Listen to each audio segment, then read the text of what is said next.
তো বেশ কয়েকদিন যাবৎ মানে নিয়মিত ভিডিও আপলোড দেওয়া যাচ্ছে না নানান ঝামেলার কারণে। আপনারা জানেন আমি সৌদি আরবে রঙের কাজ করছিলাম, এখন দেশে এসেও এই কাজই করতেছি। কারণ একটা মানুষের প্রত্যেকটা মানুষের আমার মনে যেটা বলে সেটা হচ্ছে যে যে কর্ম জানে সেটা দেশ হোক বিদেশ হোক সেটা কাজে লাগানোই ভালো, এতে কারো সমস্যা হয় না, ঠিক আছে।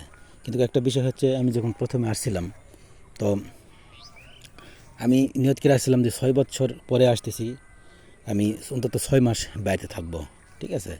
তারপর বিদেশ যাওয়া লাগলে যাবো, ঠিক আছে। কাজকর্মের অবস্থা দেশে কী হবে না হবে তা জানি না, আবার যাইতেও হতে পারে বা যাওয়ার নিয়ত আছে। তো বাড়িতে এসে বললাম, মানুষজন জিজ্ঞাসা করলে বললাম যে মাস 6 তো থাকবোই। তা আমার একজন আপনজন শুভাকাঙ্ক্ষী একজন নিজের মানুষই, উনি একটু টাকা হয়েছে, টাকাওয়ালা হয়েছে ইদানিং, ঠিক আছে। আমি গরিব, ওইরকম গরিবও ছিল সেও একদিন। তো আজকে টাকাওয়ালা হয়েছে, সে আমার বলে যে 6 মাস থাকলে তো ঘরের টিম বিক্রি করে খাওয়া, কারণ সে জানে, আর কেউ না জানলে সে জানে অন্তত, যে আমি বিদেশে থেকে খুব একটা কিছু করতে পারিনি। মনে করেন খাইছি দাদি সংসারটা চালাইছি অবৈধ থেকে এই পর্যন্তই, এসে বেশি করা যায়নি। তার কারণ হচ্ছে অবৈধ ছিল, আমার কাজকাম তেমন ছিল না, পরিস্থিতি সবার কপালে এক হয় না, সবার ভাগ্য এক হয় না। সেই হিসাবে আমি হচ্ছে কিছু করতে পারি নাই, খালি 6টা বছর থাকছি আশায় আশায়।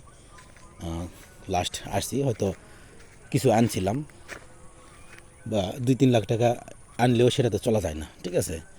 নানান সংসারের নানান খরচা, হ্যাঁ, জায়গা জমির বাড়ি করার জন্য প্রস্তুতি নেওয়ার জন্য কিছু ভরাট করা, এরকম কিছু করে বাইরে করার তো টাকা নেই, ভরাট করে একটু বাগান টাগান করা, এরকম করে যেটুকু টাকা আনে ঘুরে ফিরে বিদেশ থেকে আসলে দেখবেন প্রথম প্রথম টাকা পয়সা অনেক শেষ হয়ে যায়, ঠিক আছে। 2-3 লাখ টাকা 6 মাস লাগানো খরচ হইতে, তো এইরকমভাবে খরচ হয়, সে হাত খালি হয়ে যায়।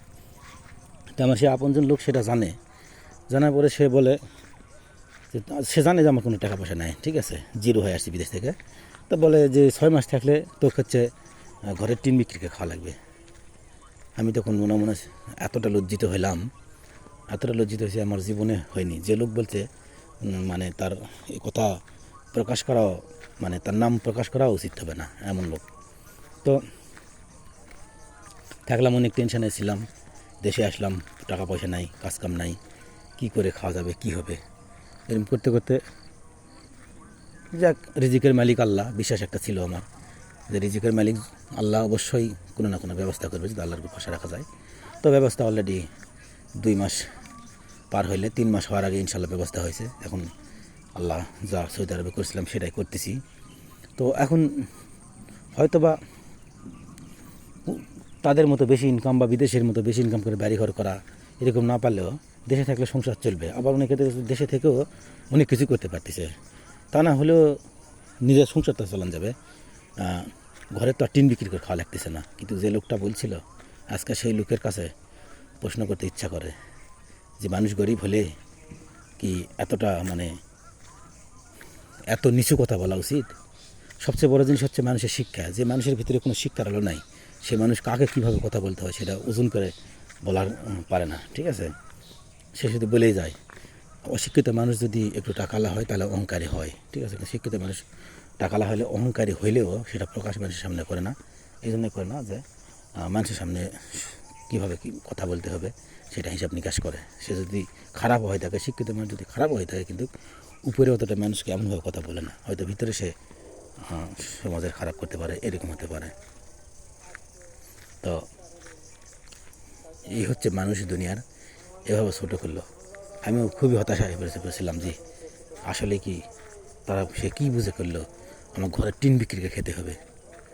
আজকে আল্লাহ রিজিক, বিশ্বাস ছিল আল্লাহ রিজিকের মালিক, রিজিক হচ্ছে, চলতেছি আল্লাহর রহমতে। কাজ কাম করলে আপনাদের দোয়ায় মাসে 30 দিনই কাম করা যাবে, সেরকম কাম ইনশাল্লাহ আছে। তো দেশে থেকে ওটা বিদেশ থেকে নিয়ে হচ্ছিলো দেশে রঙের কাজ করবো। অনেকেই বলতো কাজ কাম কী হবে না, কিন্তু ইনশাল্লাহ হয়েছে।